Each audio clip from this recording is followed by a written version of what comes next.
우리가 로마서 6장 11절 오늘 읽은 본문은 지난주에도 함께 나누었던 본문이죠. 오늘 다시 생각을 해보고자 합니다. 그 얘기는 우리는 아직 이 사도 바울이 이 구절 속에서 선언하고 있는 그 내용들에 대하여서 충분히 다 파악하지 못하고 있다라는 얘기가 되고, 바꿔 말하면 우리는 죄에 대하여서 죽고 하나님께 대하여서 살아있는 자라는 그 영광된 의미를 우리는 다 아직 이해하고 있지 못하다라는 이야기도 됩니다. 그래서 오늘 이 한 시간으로도 사실은 부족하겠지만 이 말씀을 통해서 다시 한번 우리의 신자됨의 그 신분과 지위와 그 위치의 놀랍고 축복된 의미들을 더 생각을 해 보려고 합니다. 우리는 이제 죄와는 그 관계를 끊었습니다. 물론 아직도 우리는 죄를 짓고 있죠. 그러나 우리는 더 이상 죄에 속하여 있지 않습니다. 우리는 하나님께 속하여 있는 겁니다. 그래서 사도 바울은 선언하기를 너희가 죄에 대하여는 죽고 하나님께 대하여는 살아있는 자로 여기라, 이렇게 말하고 있는 거죠. 지금까지 거듭 여러 번 강조해서 말씀을 드렸듯이 우리는 예수 그리스도를 믿음으로 말미암아 새로운 영역으로 들어오게 되고 새 생명을 얻었으며 새로운 신분과 지위와 운명을 가진 새 사람, 새로운 존재가 되었습니다. 그러므로 이제는 우리가 하나님과 관계되어서 하나님의 복 주시고 인도하심을 따라 은혜의 권세 아래 살아가는 자들이 된 것입니다. 그렇다고 한다면, 정말 그렇다고 한다면 그 가운데 내포되어 있는 몇 가지 국면들을 이 시간 소개하면서 우리의 신자된 기쁨이 무엇인가, 그리고 여러분들이 신앙생활을 할 때에 도움이 될 만한 내용들을 여러분들과 함께 나누도록 하겠습니다. 먼저는 우리가 예수 그리스도와 연합되었다 하는 이 부분입니다. 이미 우리가 이 부분을 생각해 본 적도 있지만, 우리가 예수 그리스도와 연합된 이것은 우리가 죄와 사망의 영역에서 벗어나서 생명과 은혜의 영역으로 들어가는 과정에 있어서 필수적으로 우리에게 꼭 필요한 부분입니다. 그러나 거기에서 그치지 않고 우리가 이제 하나님께 대하여서 살아난 자로서 그 이후에 살아가는 모든 삶 속에서 그것은 여전히 유지되고 지속되는 것입니다. 우리는 하나님 예수 그리스도와 연합된 관계 속에 있습니다. 자, 로마서 6장 21절 한번 보실까요?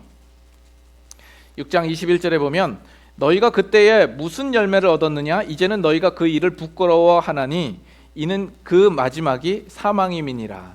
너희가 그때에 무슨 열매를 얻었느냐? 우리는 그때에 아무 열매도 맺을 수 없었다 이야기하는 것이죠. 오히려 그때를 부끄러워합니다.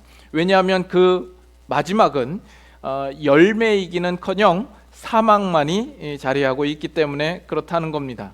그런데 22절 다 같이 한번 읽겠습니다. 그러나 이제는 너희가 죄로부터 해방되고 하나님께 종이 되어 거룩함에 이르는 열매를 맺었으니 그 마지막은 영생이니라. 우리가 이제는 비로소 거룩함에 이르는 열매를 얻게 되었다 이렇게 이야기를 합니다. 그리고 그 마지막은 영생이라고 이야기를 합니다. 그러면 이 일들이 어떻게 가능하게 되었는가? 이 일들이 어떻게 우리에게 가능하게 된 것일까요? 요한복음, 요마서가 아니라 요한복음 15장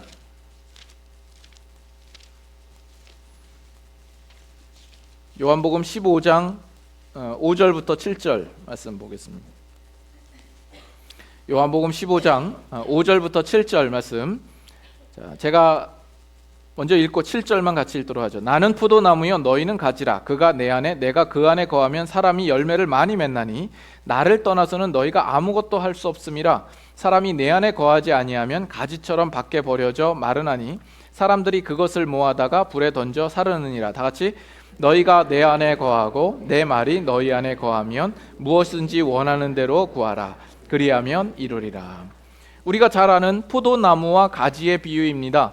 예수 그리스도와 우리와의 관계를 포도나무와 가지의 비유로서 설명을 하고 있죠. 여러분 그 포도나무에 포도 열매가 어떻게 열리는지를 한번 상상을 해 보십시오. 그 포도 가지 끝에 포도송이가 주렁주렁 맺히고 있는 것을 우리는 압니다. 그러나 이 가지 끝에 포도송이가 매달려 있지만 그 가지가 열매를 맺게 하는 것은 아닙니다. 그렇죠? 그 뿌리로부터 영양분을 공급받아서 그 줄기를 거쳐 그 가지에 전달되었기 때문에 그 가지의 끝에 포도 열매가 맺힐 수 있는 것이죠. 그렇기 때문에 우리가 어디에 붙어 있는가, 누구에게 붙어 있는가를 우리는 살펴야 합니다. 우리가 그 전에 죄에 붙어 있었을 때에는 아무런 열매도 맺을 수가 없었습니다. 마치 전봇대에 그 가지가 붙어 있다고 해서 거기에서 열매를 맺을 리 만무하죠. 그 생명 없는 기둥에 가지가 붙어 있다면 그것은 결코 열매를 맺을 수 없을 것입니다. 그러나 우리는 포도나무 대신 예수 그리스도와 연합하여 그의 접붙임 바 되었기 때문에 거룩한 것을 맺을 수 있는 열매가 우리에게 가능하게 된 것입니다. 우리가 맺는 거룩이라든가 의로움이라든가 진리라는 이러한 열매들은 결코 우리가 만들어내지 못하는 것입니다. 우리가 예수 그리스도 안에 있기 때문에 우리에게 맺혀질 수 있는 것이죠. 그래서 여러분들이 예수 그리스도를 믿고 난 다음부터 어떤 거룩과 경건함에 대하여서 사모하는 마음이 생기고 또 그렇게 살려고 하는 어떤 소망함이 생기는 것입니다. 그러나 반면 동시에 그 전에 우리의 죄의 본성 가운데 자리 잡고 있었던 더러운 것과 추한 것과 불경한 것들을 몰아내는 싸움이 함께 있는 것이죠. 그래서 예수 그리스도를 믿으면, 예수님을 믿으면 세상에서 맛볼 수 없는 평안과 기쁨이 있는 것이 사실이지만 또한 예수를 믿는 내내 우리는 고달픔을 경험할 수밖에 없는 겁니다. 그것을 갈라디아서 5장에 잘 설명이 되어 있죠. 거기에 보면 육체의 소욕과 성령의 소욕이 함께 등장을 합니다. 거기 보면 육체의 일이 나옵니다. 육체에 대해서는 열매라고 이야기를 하지 않고 일이라고 이야기를 합니다. 왜냐하면 그 육체로 되어지는 일들은 생명이 없기 때문에 그렇죠. 그래서 육체의 일은 현저하니 음행과 더러운 것과 우상숭배와 원수 맺는 것과 분쟁과 시기, 이러한 것들을 이야기합니다. 이것은 모두 우리의 죄된 본성과 습관에서 나오는 결과들이죠. 그러나 반면 성령의 열매들이 있습니다. 그것은 열매입니다. 생명이 있기 때문에 그렇죠.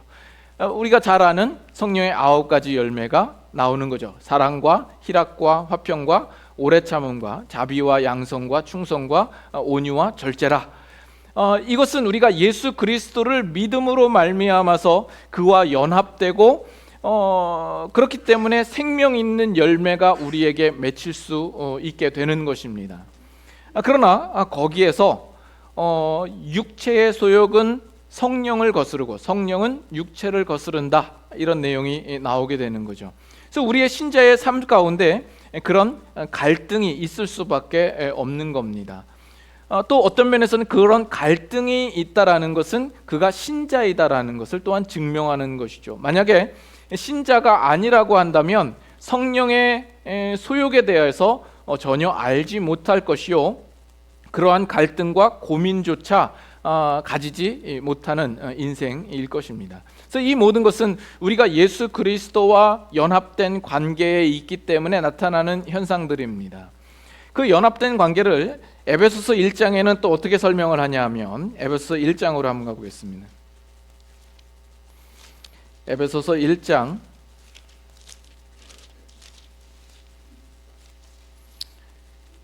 22절 보겠습니다. 에베소서 1장 22절.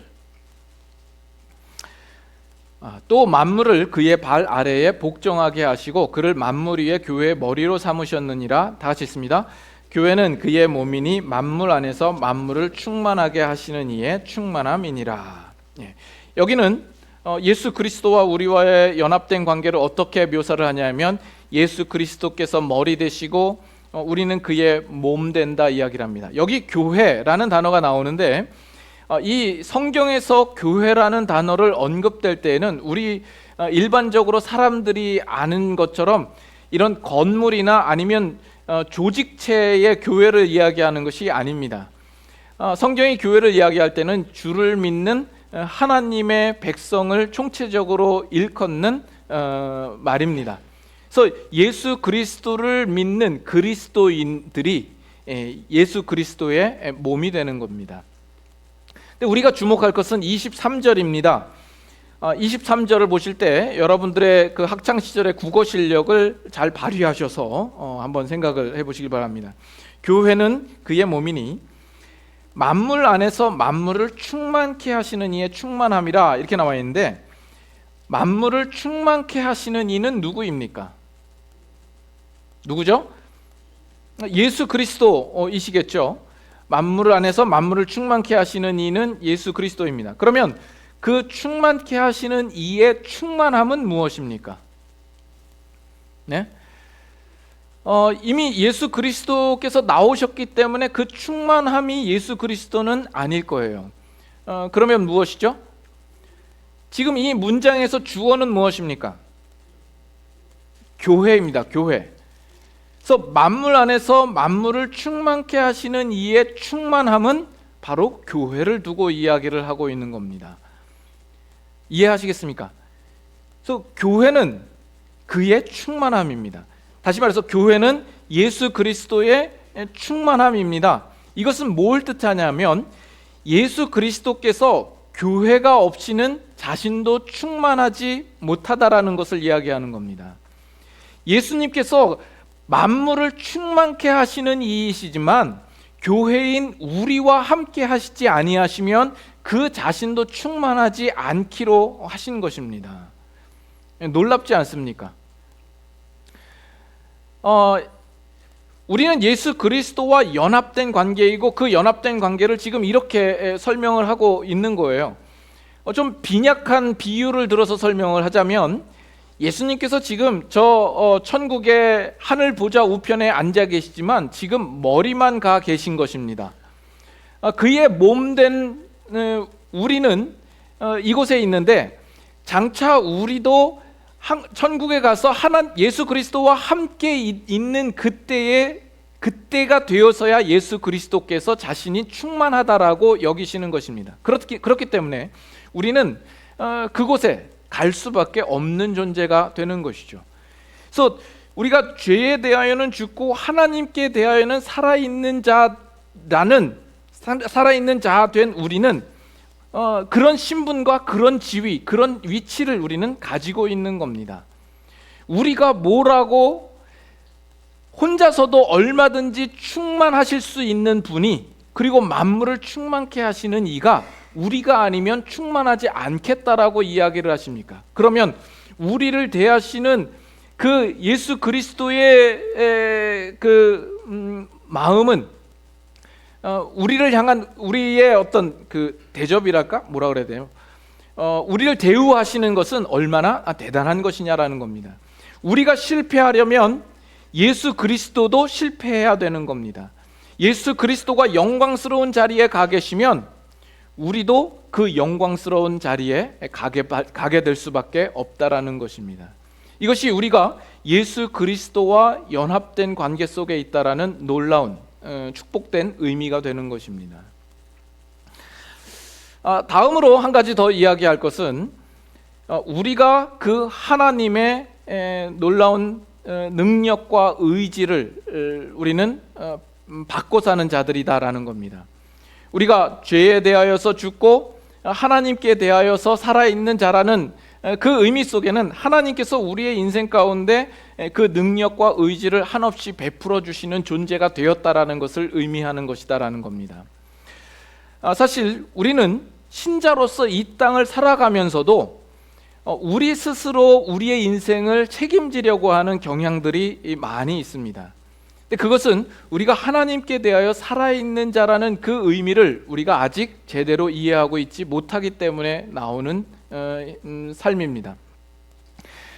이 땅에 사는 이 세상 사람들은 그 삶을 누군가가 대신 책임져 줄 수 없습니다. 그렇기 때문에 이 세상 사는 사람들은 자기 인생을 자신이 스스로 책임지며 살죠. 그렇기 때문에 자기 마음대로 살고 자기의 의지대로 살고 자유롭게 삽니다. 그 사는 모습을 볼 때 좋다라고 여길 수 있을지 모르지만 사실은 그 삶은 불행한 것입니다. 왜냐하면 그것은 마치 이 세상에서 고아와 같은 존재로 사는 것이기 때문에 그렇습니다. 그러나 우리가 신자라고 한다면, 하나님께 대하여서 살아있는 자요, 하나님과 관계된 자라고 한다면 하나님께서 우리의 인생을 책임져 주시고 우리를 인도하시며 간섭하시는 것입니다. 그렇기 때문에 때로는 우리 마음대로 살 수가 없어요. 우리의 원하는 대로 살 수가 없고 하나님께서 끊임없이 간섭합니다. 그것이 종종 우리는 귀찮게 여겨질 때도 있어요. 그러나 그것은 복된 것입니다. 왜냐하면 우리는 이 세상에서 고아와 같은 존재로 사는 존재가 아니요, 우리의 인생을 책임져 주시는 분이 있고 우리의 유익을 위하여서 끊임없이 간섭하시는 우리 아버지 되신 하나님이 계시기 때문에 그렇습니다. 여러분들은 어떤 인생을 사시기를 원하십니까? 우리를 향하여서 그만큼 하나님께서 간섭과 의지를 품으신다라는 것인데, 그러면 우리를 향하여서 어느 정도의 열심과 의지를 품으시는 걸까요? 이사야서 9장 한번 보겠습니다. 이사야서 9장, 자 1절부터 원래 7절까지 보아야 하는데 그 중에 몇 구절만 우리가 보겠습니다. 이사야서 9장, 자 1절부터 제가 읽겠습니다. 1절 보시죠. 전에 고통받던 자들에게는 흑암이 없으리로다. 2절 갑니다. 흑암에 행하던 백성이 큰 빛을 보고 사망의 그늘진 땅에 거주하던 자에게 빛이 비치도다. 주께서 이 나라를 창성하게 하시며 그 즐거움을 더하게 하셨으므로 추수하는 즐거움과 탈취물을 나눌 때의 즐거움같이 그들이 주 앞에서 즐거워하노니. 6절 갑니다. 이는 한 아기가 우리에게서 낳고 한 아들을 우리에게 주신 바 되었는데 그의 어깨에는 정사를 메었고 그의 이름은 기묘자라 모사라 전능하신 하나님이라 영존하시는 아버지라 평강의 왕이라 할 것임이라. 그 정사와 평강의 더함이 무궁하며 또 다윗의 왕자와 그의 나라에 군림하여 그 나라를 굳게 세우고 지금 이후로 영원히 정의와 공의로 그것을 보존하실 것이라. 다 같이 읽습니다. 만군의 여호와의 열심히 이를 이루시리라.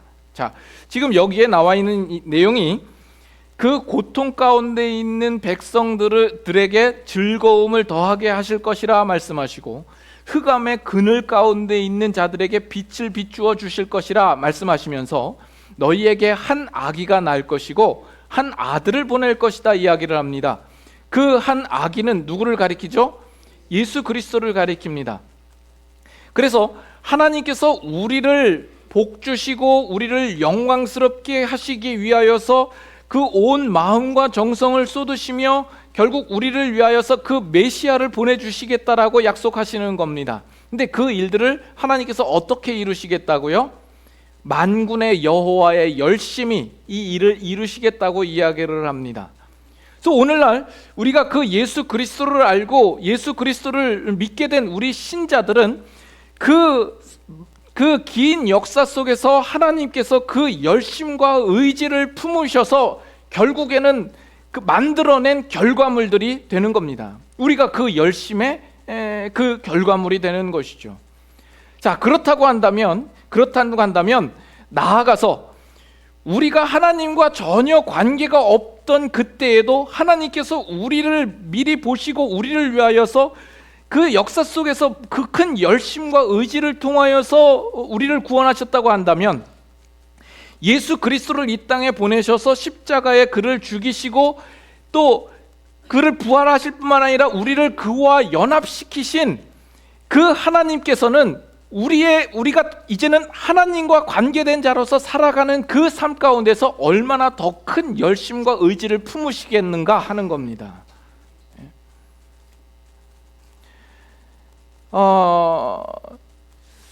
목회를 10년 이상 해서 한 명의 성도를 얻었습니다. 도대체가 감동이 없으신, 요한복음 17장 한번 보겠습니다. 요한복음 17장.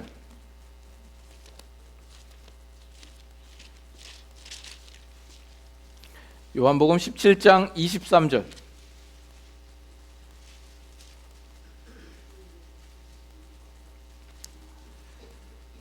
다 같이 한번 읽겠습니다. 곧 내가 그들 안에 있고 아버지께서 내 안에 계시어 그들로 온전함을 이루어 하나가 되게 하려 함은 아버지께서 나를 보내신 것과 또 나를 사랑하심 같이 그들도 사랑하신 것을 세상으로 알게 하려 함이로소이다.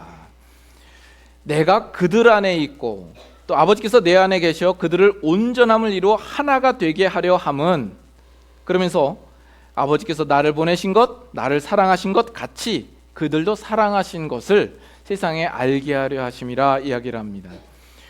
우리와 하나 되게 하시고 그 온전함을 이루어서 하나님께서 그 아들을 사랑하심 같이 우리도 사랑하신 것을 세상에 알게 하려 하신다라고 이야기를 합니다. 하나님께서 그 독생자 아들 예수 그리스도를 사랑하신다면 우리를 향하여서도 그 동일한 사랑으로 우리를 사랑하신다라고 이야기를 하고 있는 거예요. 여러분, 이게 놀랍지 않습니까?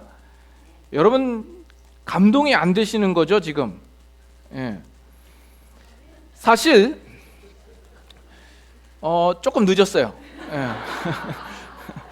좀 타이밍을 좀 맞춰서 사실 우리가 이 세상에서 신자로서 살아감에도 불구하고 하나님께서 나를 정말 특별하게 사랑하신다라는 이 사실들에 대하여서 크게 느끼지 못하시는 분들이 많이 계실지도 모르겠어요. 그리고 내 삶을 바라보면 믿지 않는 불신자가 바라볼 때 그렇게 부러워할 만한 인생이 아닌 것 같다라는 생각을 늘 하면서 살고 있지 않을까 생각을 합니다. 우리 이 세상에 사는 각 사람에게 하나님께서 일반적으로 주시는 축복이 있어요. 그래서 불의한 자들에게나 의로운 자들에게나 하나님께서 공히 비를 내려주시죠. 해를 비춰주시는 데 있어도 우리 신자들이라고 우리에게만 따뜻한 햇볕을 주시는 것이 아니라 의인과 악인에게 골고루 비추어 주십니다. 이것은 하나님께서 우리에게 주시는 그 일반 은총이라는 축복의 일부이죠. 그리고 이 세상 속에서 우리가 건강이라든가 부라든가 명예라든가 권세 또는 이 세상에서의 지위와 영광이라는 것은 아주 훌륭한 축복의 요소 중에 하나입니다. 그러나 하나님의 축복 중에서 그것들이 최상의 축복은 아닙니다. 그것은 다 하나님의 축복의 세 발의 피에 불과합니다. 그럼에도 불구하고 이 세상에서 그것 좀 가졌다고 사람들은 우쭐해하며 그것으로 자랑스럽게 생각을 합니다. 그런데 성경은 무엇을 이야기하냐면 하늘에 속한 것이 있다라고 이야기를 합니다. 생명과 경건에 속한 모든 것이 있다라고 이야기를 합니다. 지극히 크고 영원한 영광에 중한 것이 있다라 이야기를 하고 썩지 아니하고 쇠하지 아니하는 영원한 기업이 있다라고 이야기를 합니다. 이러한 축복들은 좀 전에 언급하였던 그런 축복에 비하여서는 정말 말할 수 없이 영광되고 놀라운 것입니다. 오히려 좀 전에 이야기했던 것들이 다 무색하게 여겨질 뿐인 것이죠. 근데 그 모든 것들은 이 세상에 있는 죄인들에게 있어서는 전혀 알지 못하는 축복입니다. 그러나 신자된 우리들에게 있어서는, 하나님과 관계된 우리들에게 있어서는 이제 그 모든 하나님의 축복들이 다 열려지고 개방되어진 겁니다. 그래서 우리는 그와 같은 복을 가지고 있는 거죠. 그러나 하나님을 알지 못하는 자들, 비그리스도인들과 자연인들에게는 여전히 그것이 닫혀져 있고 그 축복들에 대하여서 단절되어 있는 것이죠. 그것은 비극입니다.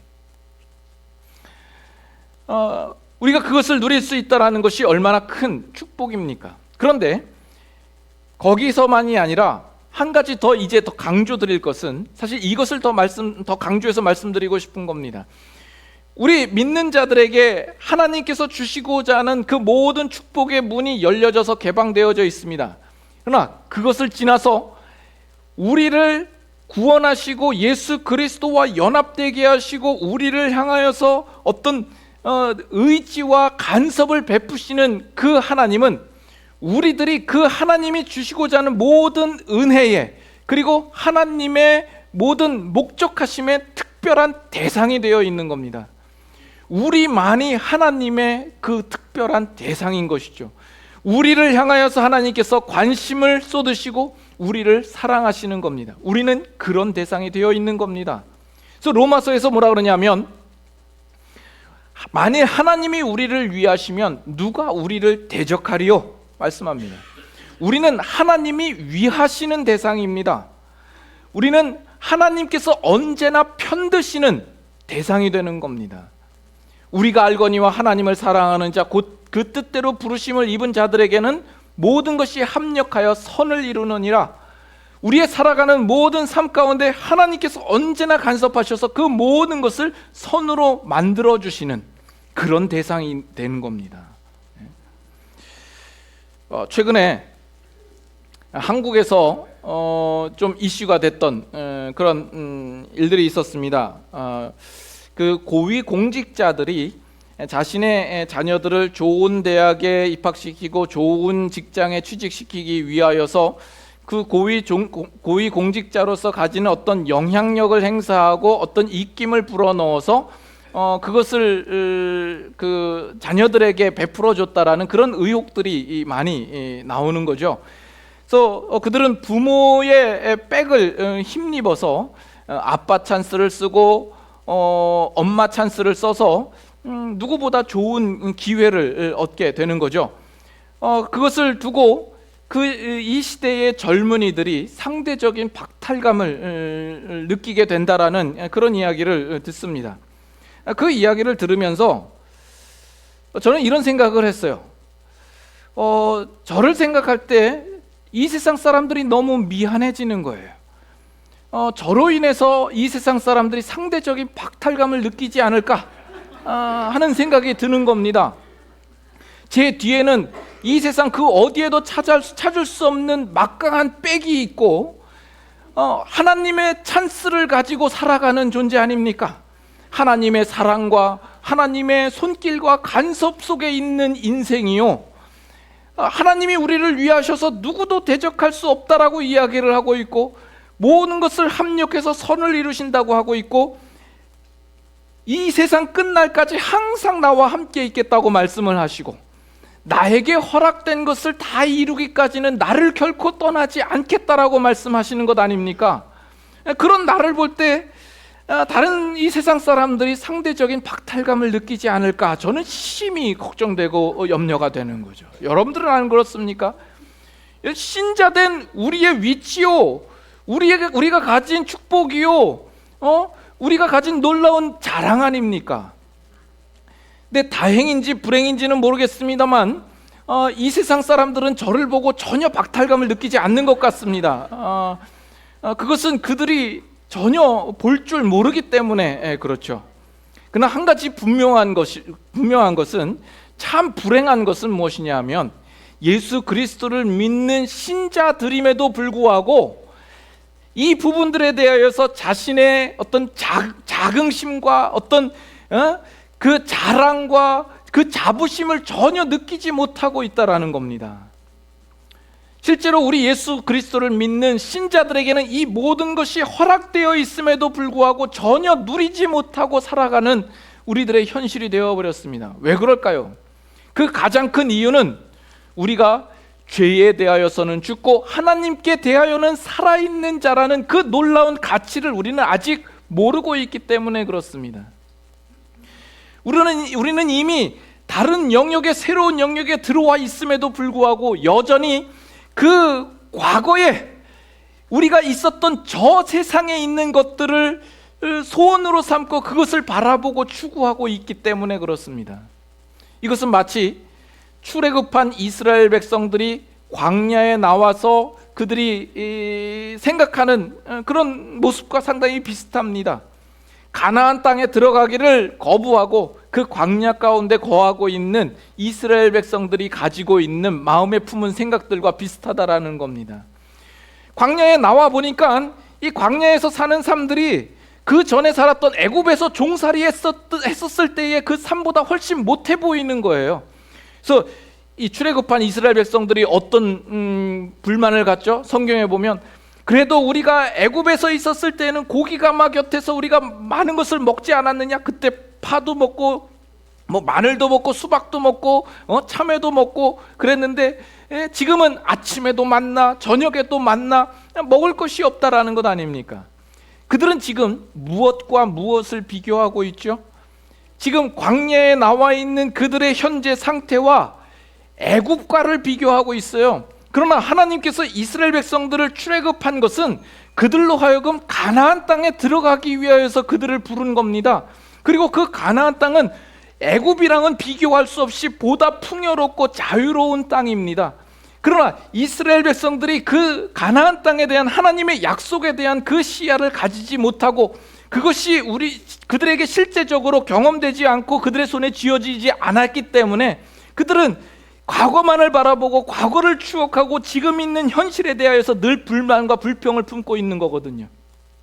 근데 이것이 오늘날 신앙생활하고 있는 이 땅의 신앙생활하고 있는 신자들의 가지고 있는 맹점과 너무 비슷하다라는 겁니다. 우리는 죄에 대하여서 죽고 하나님께 대하여서 살아있는 자들인데 우리가 지금 와 있는 자리를 우리는 제대로 알고 있지 못하다라는 겁니다.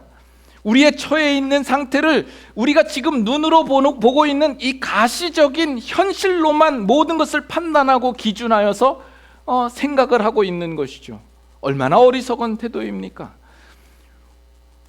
우리가 이미 새로운 영역에 들어와 있고 우리에게 약속된 것이 많음에도 불구하고 그것을 볼 줄 모르니까 우리는 과거에 또는 이 세상에 있는 것들을 우리의 유일한 소원으로 삼고 있는 거죠. 그래서 우리의 소원은 뭐예요? 하나님, 우리의 집안이 조금 더 부요하게 해주십시오. 우리 남편과 우리 아들이 좋은 직장에 취직하여서 빨리 승진하게 해주십시오. 우리 딸이 좀 더 좋은 집안에 시집가게 해주세요. 우리 막내 아들이 좋은 대학에 갈 수 있게 해주세요. 얼마든지 우리가 구할 수 있죠. 바랄 수 있습니다. 그것 자체가 잘못됐다는 것이 아닙니다. 문제는 그것이 우리의 유일한 소원이 되어 있다는 것이 문제인 겁니다. 근데 예수님께서 우리에게 뭐라고 말씀하셨냐 하면 나는 생명의 떡이니 내게 오는 자는 결코 줄이지 아니할 것이요 나를 믿는 자는 영원히 목마르지 아니할 것이라 말씀합니다.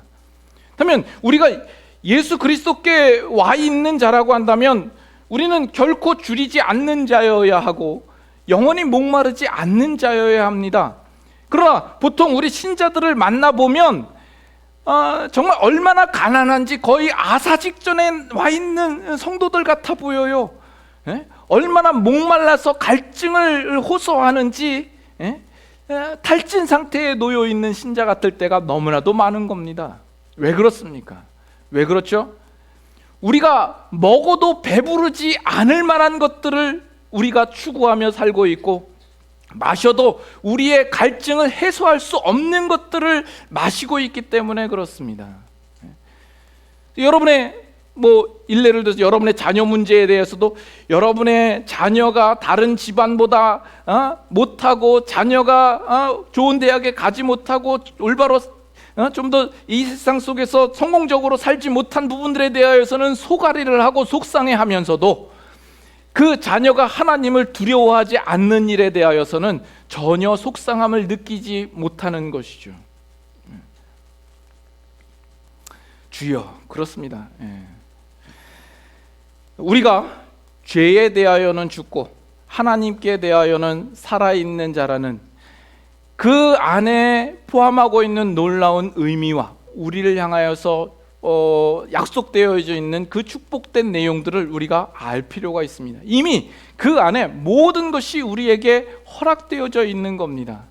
그 영광된 내용과 그 복이 무엇인지를 우리는 알아야 할 것입니다. 마지막으로 한 가지만 더 말씀을 더 드리면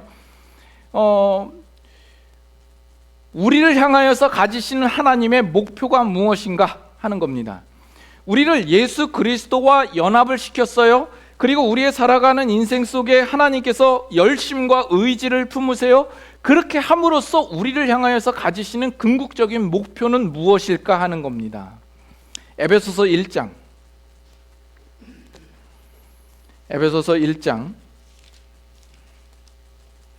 4절 보겠습니다. 에베소서 1장 4절 다 같이 한번 읽겠습니다. 곧 창세전에 그리스도 안에서 우리를 택하사 우리로 사랑 안에서 그 앞에 거룩하고 흠이 없게 하시려고. 사랑 안에서 그 앞에 거룩하고 흠이 없게 하시려 한다라는 이야기가 나옵니다. 이것은 창세전에 하나님께서 예수 그리스도 안에서 우리의 구원을 계획하셨을 때부터 하나님께서 그 마음에 품으신 목표인 겁니다. 이것을 같은 에베소서 5장에서는 이렇게 표현을 하죠. 5장 보겠습니다. 5장 25절 봅니다. 5장 25절 남편들아 아내 사랑하기를 그리스도께서 교회를 사랑하시고 그 교회를 위하여 자신을 주심같이 하라. 자, 그리스도께서 교회를 사랑하시고 그 교회를 위하여 자신을 주심같이 하라, 이렇게 이야기를 하면서 그것은 뭘 목적으로 무슨 이유로 하셨는가 하는 내용이 그 다음에 나오는 겁니다. 이는 곧 물로 씻어 말씀으로 깨끗하게 하사 거룩하게 하시고. 27절 다 같이 읽습니다. 자기 앞에 영광스러운 교회로 세우사 티나 주름 잡힌 것이나 이런 것들이 없이 거룩하고 흠이 없게 하려 하심이니라. 예수께서 우리를 위하여서 자신을 내어주신 그 궁극적인 목적은 뭐냐 하면 우리로 물로 씻어 깨끗하게 하시고 거룩하게 하시고 티나 주름 잡힌 것이 없이 거룩하고 흠이 없게 하시려 하신다라고 이야기를 합니다. 그래서 우리가 죄에 대하여는 죽고 이제 하나님께 대하여는 살아있는 자가 되었다라는 것은 하나님께서 우리를 향하여서 가지신 이 궁극적인 목적을 우리의 인생 속에서 지금 이루어 가시고 계시다라는 의미도 들어있다라는 겁니다. 그래서 우리는 여러분들이 신앙생활을 한다고 하면 이런 물음은 마땅히 해봐야 되는 겁니다.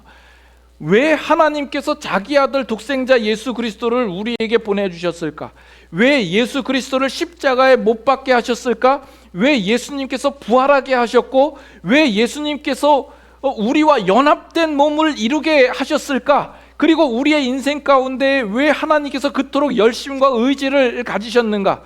그 물음들에 대하여서 다른 여러 가지 설명들도 있을 수 있겠지만 가장 궁극적인 답을 이야기한다고 한다면 바로 이것입니다. 우리를 자기 앞에 영광스러운 교회로 세우사 티나 주름 잡힌 것이 없이 거룩하고 흠이 없게 하시려는 하나님의 놀라운 목표가 우리 가운데 있기 때문인 겁니다.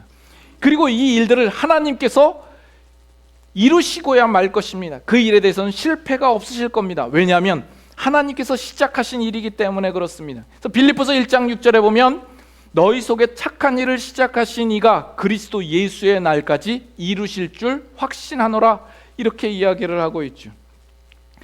그래서 우리가 죄에 대하여서는 죽고 하나님께 대하여서는 살아난 자다, 그 말 속에는 우리가 살아가는 이 삶 속에서 우리가 깨닫든지 못 깨닫든지, 우리가 의식을 하든지 의식하지 못하든지 우리를 향하여서 가지시는 하나님의 그 궁극적인 목적을 이루어 가시는 과정 중에 있다라는 이야기입니다. 그것은 하나님께서 예수님을 믿는 모든 신자들의 삶 속에 이미 착수하신 것이요, 그 일의 완성을 보기까지 그 일들은 결코 하나님께서 그치지 아니하실 것입니다. 이것이 우리 신자된 지위요, 우리의 신분이요, 우리의 영광이요, 우리의 삶의 내용이 되는 것입니다. 그렇기 때문에 사도 바울은 우리를 향하여서 너희는 죄에 대하여는 죽은 자요 하나님께 대하여는 살아있는 자들로 여기라, 이렇게 표현하는 겁니다. 우리가 그것을 의식하든지 못하든지 깨닫든지 못하든지 그것은 우리에게 사실이기 때문에 그것은 너희가 분명히 알아야 할 것이다 라고 이야기를 하는 겁니다. 너희는 근본적으로 다른 신분이다, 다른 지위다, 다른 위치에 있다라는 것이죠. 그것을 우리가 올바로 이해하지 못하면 우리는 엉뚱한 질문을 하게 되는 겁니다. 우리가 은혜를 더하기 위해서 우리가 죄에 거해야 된다는 말인가요? 이것이 이제는 엉뚱한 질문이 되어버리는 것이죠. 그래서 여러분의 인생 가운데 여러분들의 인생을 조금 더 하나님의 시각에서 넓게 바라볼 수 있는 어떤 그런 이해가 필요합니다. 우리는 우리의 신앙을 너무 좁게 이해해가지고 우리는 너무 우리의 인생에 대해서 초조하고 불안해하고 긴장하고 두려워하는 그런 모습들이 나타납니다. 이게 무슨 얘기냐 하면 이런 겁니다. 여러분들은 우리 살아가는 우리의 인생에서는 언제나 어떤 선택과 결정의 연속입니다. 그렇죠? 모든 일에 우리는 선택이 필요한 겁니다. 그래서 그때마다 여러분들이 기도하죠. 하나님, 이것이 하나님의 뜻입니까? 이것이 하나님의 뜻입니까? 하나님, 내가 지금 커피를 마실까요? 티를 마실까요? 오늘 교회에 올 때 흰 옷을 입을까요? 빨간 옷을 입을까요? 오늘 저녁 메뉴에 김치찌개를 내놓을까요? 된장찌개를 내놓을까요? 그런 기도 혹시 하십니까? 이런 기도를 하시는 분은 그만큼 좀 신앙에 대해서 열정이 있는 사람이나 또 이런 기도를 할 수 있습니다. 그것이 꼭 잘못된 건 아닙니다. 또 때로는 어떨 때는 그 정당한 기도도 될 수 있다라고 생각을 합니다. 그러나 여러분들이 생각해야 될 것은 어느 한 가지만이 하나님의 뜻이고 다른 것은 아니다라고 쉽게 단정하거나 그것으로 고집해서는 안 될 것이다라는 겁니다. 좀 더 기도다운 기도로 들어가면, 하나님, 내가 지금 취직을 하는 게 하나님 뜻입니까? 대학원에 진학을 하는 것이 하나님의 뜻입니까? 내가 A라는 직장에 가는 것이 하나님 뜻인가요? B라는 직장에 가는 것이 하나님 뜻인가요? X와 Y의 대학 중에서 어느 쪽을 가야 마땅한가요? 하나님, 내가 변호사가 되는 게 하나님의 뜻입니까? 의사가 되는 것이 하나님의 뜻입니까? 이런 기도하죠. 그러면 하나님께서 여러분들에게 뭐라고 대답을 하십니까? 물론 여러분의 삶 가운데 여러 가지 상황으로 인도하심이 있고, 또 어떤 사인을 하나님께서 주셔서 그것이 하나님의 뜻일 거라고 여러분들이 생각을 하고 그 길로 가셨을 수도 있습니다. 그러나 그 길만이 하나님의 뜻이요 다른 것은 아닐 거라고 쉽게 단정하지 말라라는 겁니다. 대부분은 그러한 기도에 대해서 하나님께서 어떠한 응답도 하시지 않지요. 그러나 이 모든 문제는 여러분들이 좀 넓게 이해를 하시면 모든 것이 해결될 수 있는 문제입니다. 사실대로 여러분들에게 솔직히 말씀드리면, 하나님께서는 그 여러분들의 선택의 순간에 뭘 선택하든지 하나님은 별로 관심이 없어요. 여러분들이 뭘 선택하느냐에 따라서 하나님은 그것으로 크게 문제 삼지 않습니다. 여러분들이 변호사가 되든지 의사가 되든지 환경미화원이 되든지 뭘 하든지 하나님에게 있어서는 전혀 그것이 문제가 되지 않아요. 그런다고 해서 하나님께서 가지시는 그 궁극적인 목표가 달라지지 않고 그 목표에 있어서 전혀 그것이 좌우되지 않는 겁니다. 하나님의 유일한 목표는 뭐라고요? 자기 앞에 영광스러운 교회로 세우사 티나 주름 잡힌 것이 없이 거룩하고 흠이 없게 만드는 것이 여러분들을 향하여서 가지시는 궁극적인 목표예요. 근데 여러분들이 지금 어떤 직업을 갖느냐, 내가 뭘 하느냐, 그것으로 인해서 그게 전혀 좌우될 일이 아닌 겁니다.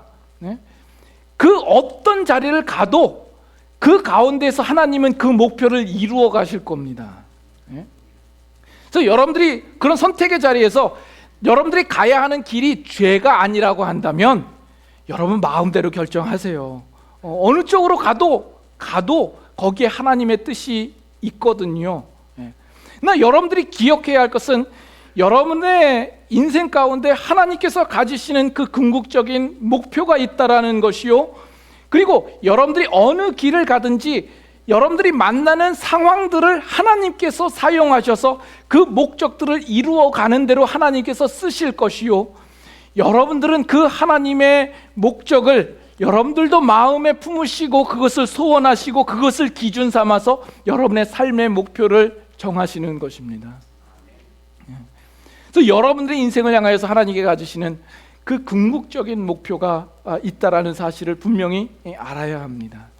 그래서 결론적으로 나누었던 내용들을 간략하게 말씀을 드리면, 우리는 예수 그리스도와 연합된 관계 속에 있습니다. 마치 포도나무와 가지가 연합되어 접붙임 같이, 또 예수 그리스도가 머리 되고 우리가 몸 된 것 같이 만물을 충만케 하시는 자의 충만으로서 우리를 대우하시고 우리를 삼으시는 것입니다. 그래서 예수 그리스도와 우리는 뗄래야 뗄 수 없는 영원한 운명 관계로 우리를 묶으신 겁니다. 우리는 결코 실패할 수 없는 존재라는 것이죠. 그런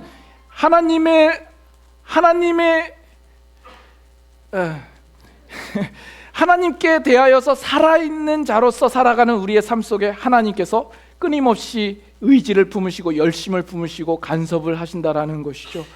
하나님이 우리를 위하시기 때문에 우리는 대적할 자가 없는 것입니다. 특별한 관심 속에 있는 자들입니다. 또한 우리를 향해서 영원한 목표를 가지고 계신 것이죠. 거룩하고 흠이 없게 하시려는 그 영광된 목표가 우리의 살아가는 삶 속에 지금도 계속되어지고 있다라는 것입니다. 이 모든 것을 우리가 할 때 로마서 5장 1, 2절 말씀을 읽고 마치도록 하시죠. 로마서 5장 1, 2절입니다.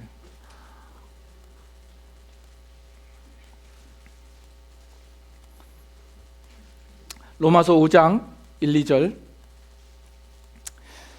그러므로 우리가 믿음으로 의롭다 하심을 받았으니 우리 주 예수 그리스도로 말미암아 하나님과 화평을 누리자. 다 같이 읽습니다. 또한 그로 말미암아 우리가 믿음으로 서 있는 이 은혜에 들어감을 얻었으며 하나님의 영광을 바라고 즐거워하느니라. 하나님의 영광을 바라고 즐거워하는 겁니다. 우리는 그럴 수 있는 자들이 된 것입니다. 여러분의 삶이 하나님의 영광을 바라보고 즐거워하는 신앙 인생이 되실 수 있기를 소망합니다. 기도하겠습니다.